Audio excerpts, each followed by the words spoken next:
राजधानी दिल्ली समेत पूरे भारत में वाल्मीकि जयंती को बड़े ही हर्षोल्लास से मनाया गया।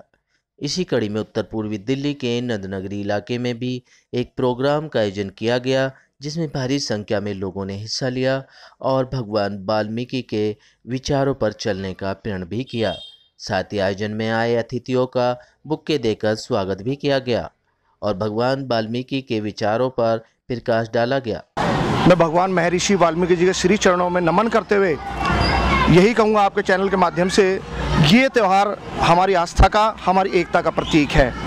और जैसा कि सभी साहब ने अभी कहा कि तमाम राजनीतिक पार्टी मंचों पे आ रही हैं, आश्वासन दे रही हैं, लेकिन अभी मैं बताना चाहता हूँ कि 28 दिन की हड़ताल हुई, किसी भी राजनेता को अपने बीच में नहीं देखा हमने।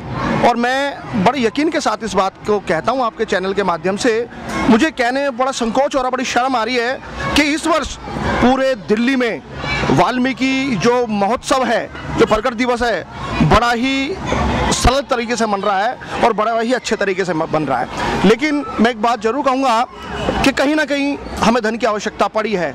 जैसा कि आपको मालूम है, 28 दिन की स्ट्राइक में हमारा वेतन काटा गया, हमारे 6-6 हज़ार वेतन काटा गया। एक जो गरीब कर्मचारी है, जो जिसकी तनख्वाह ही केवल 13,000 रुपये है, उसकी तनख्वाह काटी गई। मैं पूछना चाहता हूँ, जब घर में राशन नहीं है तो त्योहार कैसा? जब घर में हमारे अन्न नहीं है तो महोत्सव कैसा? लेकिन फिर भी हमने कहीं से उधार मांगकर, अपने कहीं से जोड़े हुए पैसे, अपनी चीज़ें गिरवी रख के अपना ये पर्व मनाया। मैं कहना चाहता हूँ निगम प्रशासन को कि आखिर क्या गुनाह है हमारा। मैं बताना चाहता हूँ इन सरकार को कि क्या गुनाह है हमारा, जो इस प्रकार से हमारा दुराचार किया जा रहा है, हमारा दमन किया जा रहा है, हमें हताश किया जा रहा है। हमारे जितने भी अधिकार हैं उनका दमन किया जा रहा है, उनका हनन किया जा रहा है। लेकिन फिर भी आपके चैनल के माध्यम से मैं पूरे भारतवर्ष में राजकुमार धिगान, दिल्ली प्रदेश अध्यक्ष अखिल भारतीय वाल्मीकि सभा की ओर से, वह समस्त क्षेत्रवासियों की ओर से, माननीय चेतराम ढींगिया जी की ओर से, रामवीर छवि जी की ओर से, भाई दिलावर ढींगिया जी की ओर से, भाई अरुण ढींगिया जी की ओर से, वह समस्त क्षेत्रवासी की ओर से महर्षि वाल्मीकि प्रकट दिवस की बहुत बहुत शुभकामनाएं देता हूं। पूरे भारतवर्ष में इस त्यौहार को बड़े हर्षोल्लास के साथ मनाएं, एकता के साथ मनाएं। कोई भी ऐसा कार्य ना करें जिससे कि वाल्मीकि समाज का वर्चस्व व अस्तित्व खत्म हो जाए। मैं ये कहता हूं कि एकता और मेजोरिटी का प्रतीक है ये त्यौहार। एकता में ये अखंडता है, यूनियन इज द स्ट्रेंथ।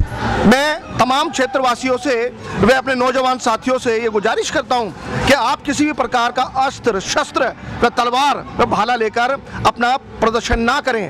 हमें सिर्फ कलम हाथ में लेनी है, क्योंकि हमारे भगवान के हाथ में कलम है, हमारे बाबा साहब के हाथ में कलम है, और हमें कलम का प्रचार करना है, ना कि तलवार का प्रचार करना है। प्रत्येक वर्ष करते हैं, लगभग 35 साल से हम करते आ रहे हैं। यहाँ क्षेत्रों में यह नंदनगरी द्वारा एक ऐसा कार्यक्रम चलाया गया था, अब वो विस्तृत रूप में पूरे जिले में फैल गया है। अब अलग अलग समूह में अलग अलग कॉलोनियों से शोभा यात्राएं आती हैं जो यहाँ से गुजरती है। यहाँ हमारे दिलावर ढींगिया जी, आदरणीय चेतराम जी, राजकुमार जी, सब लोग मिलकर जितने भी काफिले आते हैं, जितनी शोभा यात्राएं आती हैं, उनका सबका यहाँ पर स्वागत करते हैं। समाज को क्या संदेश देना चाहेंगे? समाज को बहुत अच्छा संदेश जाता है कि एक यूनिटी हम इसके अंदर दिखाते हैं, और जो लोग हमें इलिटरेट या एजुकेशन में नील समझते उन्हें पता लगता है हम एजुकेटेड लोग भी हैं। हमारी शोभा यात्राओं से ये बात झलकती है कि हम लोग पढ़े लिखे लोग हैं, यूनिटी में लोग हैं। और शिक्षा के लिए तो हर मंच पर हर जगह प्रचार प्रसार किया जा रहा, लेकिन मैं आज कहना चाहूँगा, इस शुभ अवसर पर भी कहना चाहूँगा, और हर प्रत्येक मीडिया में आज मैं कह रहा हूँ, आज मेरा 7वां प्रोग्राम है ये जहाँ मैंने इस बात को दोहराया है। हर आदमी, हर पार्टी का नेता आज हमारे मंच पर आ रहा है केवल अपने वोट के लालच में, अपने पार्टी के सहयोग के लालच में, और यही कह रहा है हर मंच पर कि आपको शिक्षा की ओर ध्यान देना चाहिए। शिक्षा क्या करेगी, किस तरह से करेगी? हमारा 80% वर्ग तो सफाई कर्मचारी से जुड़ा हुआ है दिल्ली के अंदर, और सफाई कर्मचारी के आदमी की जब भर्ती होती है वो 20 से 25 साल का होता है, जिसकी तनख्वाह 7-8 हज़ार रुपये होती है। उसके बाद जब उम्र 40-45 की होती है तब जाके कहते हैं ये पक्का होगा, और उससे पहले उसके बच्चे भी जवान हो चुके होते हैं, उनको पढ़ाई के लिए पैसा कहाँ से आएगा?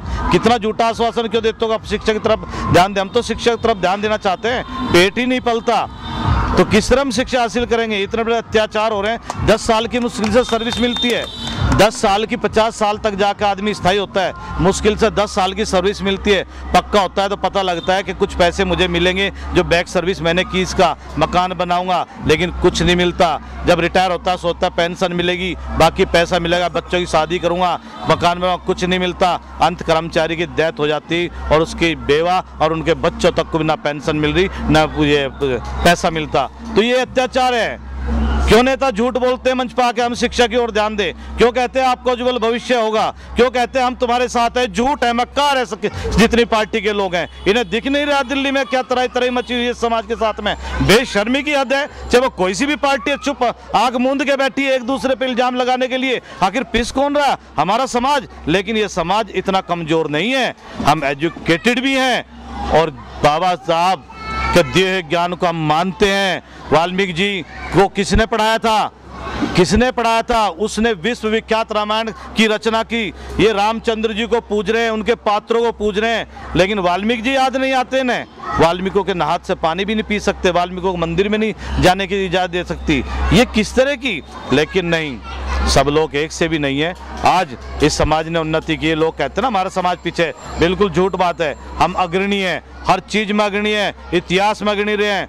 आप याद करिए, हमने धार्मिकता आई तो रामायण लिखी, आधुनिक युग आया तो संविधान लिखा, और जब शिक्षा में आई तो सबसे बड़ी बलिदान भी हमने दी, एकलव्य के अंगूठा देकर। उसको भूल गए? झांसी की रानी को भूल गए? वीरमती का नाम आज इतिहास में दबाया जा रहा। वाल्मीकि औरत थी जिसको आज दूसरा नाम ले दिया गया। आज़ादी की लड़ाई 1857 में मंगल पांडे का नाम लिया जाता है। वाल्मीकि को कैसे? माता दिन वाल्मीकि को भूल गए। सबसे पहले आज़ादी की लड़ाई में अगर किसी को फांसी मिली थी नीम पर लटकाकर, तो माता दिन वाल्मीकि को भूल गई। हमारे साथ तो अत्याचार होता आ रहा है और हम अत्याचार से दबने वाले लोग नहीं हैं। ये खुली चुनौती है वाल्मीकि समाज की कि हम आगे आके रहेंगे और अपना हक लेके रहेंगे। किसी भी क्षेत्र में हो हम आगे आएंगे, जिसको जो करना कर ले। हम राजनीति भी करेंगे, हम शिक्षा में भी आएंगे, हम रोजगार भी लेंगे, और हमारी यूनिटी इस बात को साबित करके दिखाएगी। हमारा ये त्यौहार है, सबसे बड़ा त्यौहार है। हम इस त्यौहार को हमारे साल की तरह हर बड़े प्यार से और सुख शांति से मनाते हैं और हर वर्ष भी ऐसे ही बनता रहेगा। और बस ये है कि ये त्यौहार हमारे शांति का प्रतीक है और इस त्यौहार को हम बहुत ही श्रद्धा से मनाते हैं। कोई संदेश तो यही देना चाहेंगे, हर साल की तरह इस त्यौहार को बस मनाते रहे, भगवान वाल्मीकि गुण गाते रहे। इसी के साथ ही भव्य झांकियों द्वारा यात्रा भी निकाली गई। आप तस्वीरों में देख सकते हैं किस तरह से भगवान वाल्मीकि की शोभा यात्रा निकाली गई और उनके आदर्शों पर चलने के लिए वाल्मीकि समाज ने दृढ़ प्रण भी किया, ताकि समाज में लोगों में जागरूकता आए और भाईचारा बना रहे।